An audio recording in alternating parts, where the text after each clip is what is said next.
Melanjutkan cerita sebelumnya, di mana Ye Xingyun dan kelompoknya, yaitu si gendut Sanseng, Gu Dudao, dan Yao Jie pergi ke Gurun 8 Dewa. Ketika mereka memasuki wilayah gurun, para perampok mencegat mereka. Namun sialnya, Ye Xingyun merampok balik barang-barang dari si perampok, dan dia menemukan dengan iblis dalam kantong milik si perampok. Sebelum dibunuh, si perampok mengatakan kalau dia mendapatkan barang tersebut dari penginapan yang ada di depan.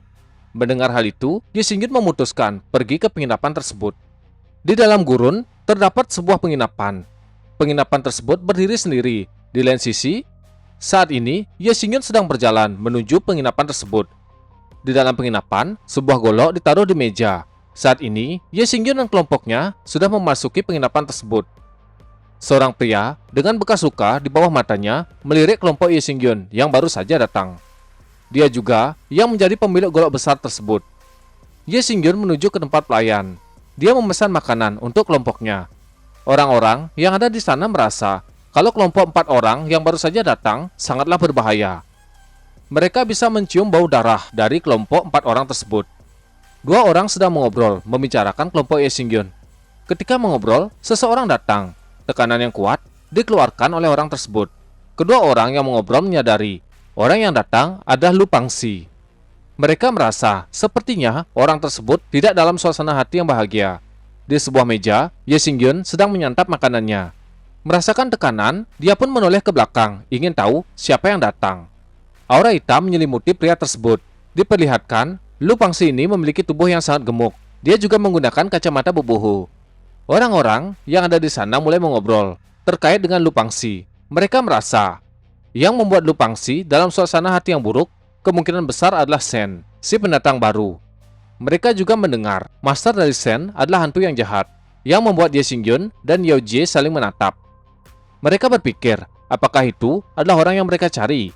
Tiba-tiba terjadi keributan. Pangxi memukul seseorang yang sedang menyantap makanannya, hingga orang tersebut terbang. Kemudian dia mengatakan kalau dia dalam suasana hati yang buruk, dan menyuruh orang-orang yang ada di sana segera pergi dalam hitungan 3 napas. Jika tidak, mereka semua akan dibunuh. Lu Pangxi berada di lapisan ke-7, alam Huangji. Pria dengan bekas luka di bawah matanya langsung berdiri. Dia tidak ingin mendapatkan masalah dan mengajak temannya pergi dari tempat tersebut. Ketika semua orang berjalan keluar dari penginapan, kelompok Ye Xingyun masih menikmati makanan mereka dan tidak mempedulikan peringatan dari Lu Pangxi. Tiba-tiba, meja yang ada di penginapan dipukul menjadi 2 bagian.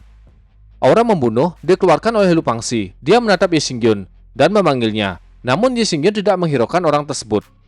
Urat di kepala Lu Pangxi keluar. Tangan diselipkan ke belakang punggung. Dia mengambil senjata, berencana membunuh pemuda yang tidak mempedulikan peringatannya.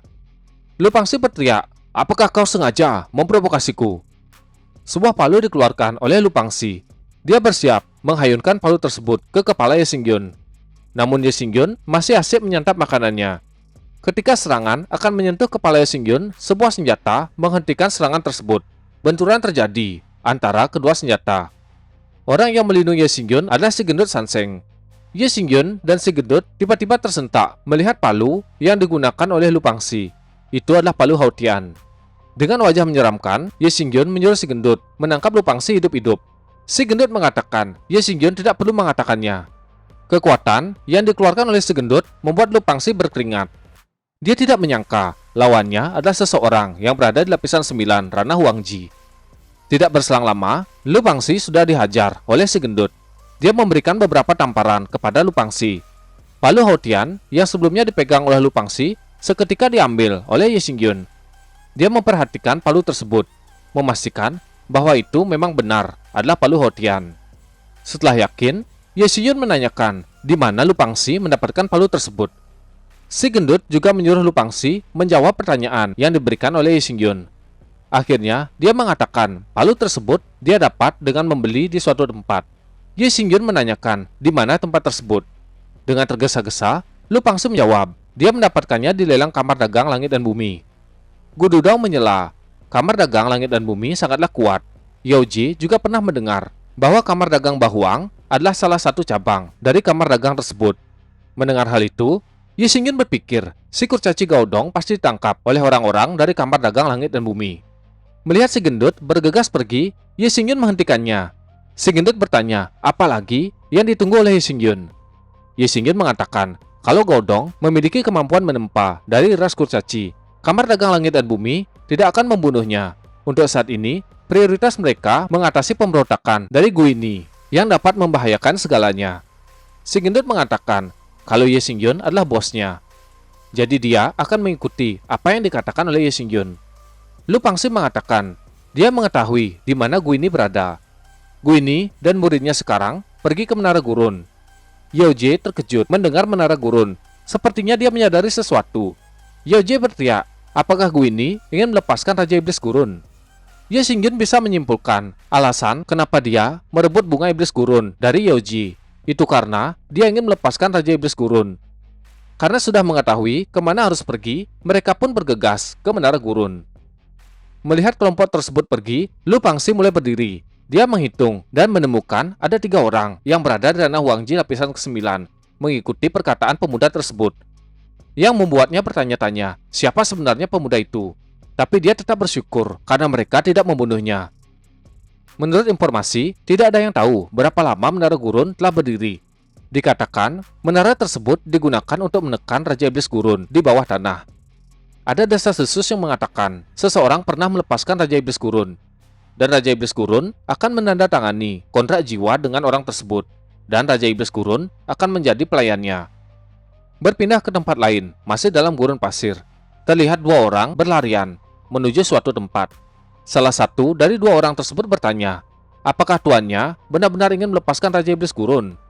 Tuannya menjawab kalau dia memang ingin melepaskannya. Selama dia bisa membuat kontrak jiwa dengan Raja Iblis Gurun, mereka dapat memiliki tubuh gurun tambahan. Orang yang dipanggil Tuan adalah Guini. Saat ini dia berada di ranah Huangji, lapisan ke-9 tahap puncak. Guini kembali berkata, selama bisa mengendalikan Raja Iblis Gurun, mereka bisa menguasai benua. Pria yang berada di belakang Guini bernama Shen, ranah Huangji, lapisan ke-9. Tiba-tiba, mereka berdua berhenti. Di depan mereka terdapat 2 ular raksasa. Guini menjelaskan, monster yang ada di depan mereka adalah penjaga. Kedua monster itu berada di ranah Huangji, lapisan ke-9, yang tidak lebih lemah dari Guini dan Shen. Monster ular raksasa menyerang Shen. Dengan cepat, dia menghindari serangan tersebut. Akan tetapi, sebuah serangan kembali datang, yang membuat Shen melompat, menghalangi serangan tersebut dengan pedangnya. Orang yang bernama Shen ini tersenyum menghadapi serangan dari monster ular.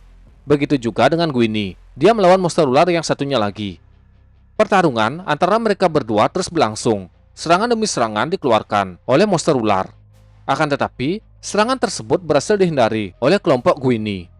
Beberapa teknik juga dikeluarkan oleh kelompok Guini. Monster ular raksasa menjadi marah karena serangan dan teknik yang dikeluarkan oleh Guini. Monster itu menyemburkan api untuk menyerang Guini. Suasana panas ditambah dengan kobaran api yang dikeluarkan oleh monster ular membuat suasana bertambah panas. Sesaat, ledakan terjadi. Terlihat Guini mendarat setelah ledakan terakhir. Serangan tersebut membuat Guini kelelahan. Dia memanggil Shen, memintanya memberikan pil pemulihan. Shen langsung melompat sambil memegang pil di tangannya. Pil itu pun dilempar mengarah ke Guini. Dengan cepat, pil tersebut ditelan. Tidak menunggu lama, Guini melompat dan kembali menyerang monster ular. Dia berteriak ke monster ular, kau hanya benda mati. Aku ingin melihat berapa lama kau bisa bertahan. Api berbeda dilepaskan oleh Guini, membakar monster ular. Saat ini, Guini terdiam melihat monster ular dibakar secara perlahan oleh api miliknya. Di samping, Shen berteriak, meminta bantuan kepada Guini. Dia tidak bisa melawan monster ular. Guini mempersiapkan tekniknya. Banyak tangan yang bentuk dari api dikeluarkan oleh Guini. Dia menyuruh Shen menahan kepala ular, sedangkan Guini akan mengurus sisanya. Serangan yang dikeluarkan oleh Guini berhasil melilit bagian tubuh ular, yang membuat monster ular tersebut tidak bisa bergerak. Ketika tangan Guini dikepalkan, cengkraman pada ikatan ular semakin kuat. Guini tersenyum melihat serangannya tidak sia-sia. Monster ular meraung kesakitan. Ikatan dari Guini semakin kuat, yang membuat monster ular memuntahkan darah. Hingga akhirnya monster ular terpotong menjadi beberapa bagian. Tubuh monster ular berubah menjadi pasir. Guini benar-benar pembunuh monster ular menggunakan kekuatannya sendiri. Dia tersenyum senang. Di samping, Shen mengucapkan terima kasih karena sudah dibantu mengalahkan monster tersebut. Guini merasa bangga telah mengalahkan monster itu. Sesuatu yang tidak diduga terjadi pada Guini. Wajahnya langsung memucat. dia memuntahkan seteguk darah dari mulutnya. Sen tersenyum. Wajahnya begitu menyeramkan. Dia berkata, "Apakah racunnya mulai menyebar?" Wajah Gwynny memucat, dipenuhi dengan darah berwarna hitam. Dia tidak menyangka kalau Sen yang dia percaya akan mengkhianatinya. Sebuah pedang menembus jantung Gwynny, hingga jantung tersebut dibelah menjadi beberapa potongan. Sakit karena tusukan, ditambah sakit karena pengkhianatan dirasakan oleh Gwynny. Dia mempertanyakan kenapa Sen mengkhianatinya. Saat ini, Sen menusukkan pedang dari belakang Gwynny. Dia menjawab pertanyaan Gwynny. Alasan kenapa dia melakukan itu karena dia mendapatkan inspirasi dari Singhai Luoyao. Setelah mengucapkan hal itu, Sen mencabut kembali pedangnya dan meninggalkan Gwynny yang sudah tidak bernyawa. Dia tergeletak di padang pasir. Sen tersenyum sambil memegang bunga iblis gurun. Dengan bunga tersebut, dia bisa mengendalikan Raja Iblis Gurun. Kemudian menatap ke langit dan berkata, "Mulai sekarang, di dunia ini, kemanapun aku pergi, tidak ada yang akan mampu menandingiku." Berpindah ke kelompok Ye Xingyun, mereka berlari menuju Menara Gurun, dipimpin oleh Yao Ji. Sedikit lagi, mereka akan sampai di menara tersebut. Sesampainya di sana, mereka menemukan mayat dari Gwynny. Dia sudah tidak bernyawa dan mulai ditutupi oleh pasir yang tertiup oleh angin gurun. Melihat mayat tersebut, Gu Dudong mempertanyakan, apakah itu adalah mayat Gwynny? Yao Ji juga terkejut siapa yang telah membunuhnya. Ye Xingyun menatap ke depan. Dia mengatakan, Raja Iblis Gurun akan segera lahir. Pasir di depan Ye Xingyun mulai bergetar. Tekanan kekuatan yang begitu kuat mulai dirasakan. Pasir di depan mulai terangkat. Merasakan hal itu, Ye Xingyun memerintahkan pasukannya agar segera mundur, menjauh dari tempat tersebut. Sesosok ular dengan sisik berwarna biru mulai muncul dari dalam pasir. Mata ular bersinar berwarna kuning. Sesaat monster ular mulai keluar. Tubuhnya begitu besar. Di dahi ular terlihat seseorang. Mata ular menatap lurus ke depan. Yang berada di atas ular tersebut adalah Sen. Dia berkata kepada kelompok Ye Xingyun kalau mereka sudah terlambat. Ular dengan warna biru adalah Raja Iblis Gurun. Yao Ji menunjuk ke arah Sen, kemudian berkata, "Apakah kau yang membunuh tuanmu? Memang layak, guru dan murid sama-sama tidak memiliki hati." Sen menatap kelompok tersebut dan menemukan dari 4 orang tersebut, 3 orang berada di lapisan ke-9, ranah Huangji. Setelah berpikir sejenak, Sen memutuskan untuk pergi dari tempat tersebut. Raja Iblis Gurun mulai bergerak, tubuh raksasanya mulai berpindah. Melihat hal itu, kelompok Ye Xingyun tidak membiarkan Sen pergi. Namun mereka tidak bisa mengejar. Kecepatan yang ditunjukkan oleh Raja Iblis Gurun sangatlah cepat.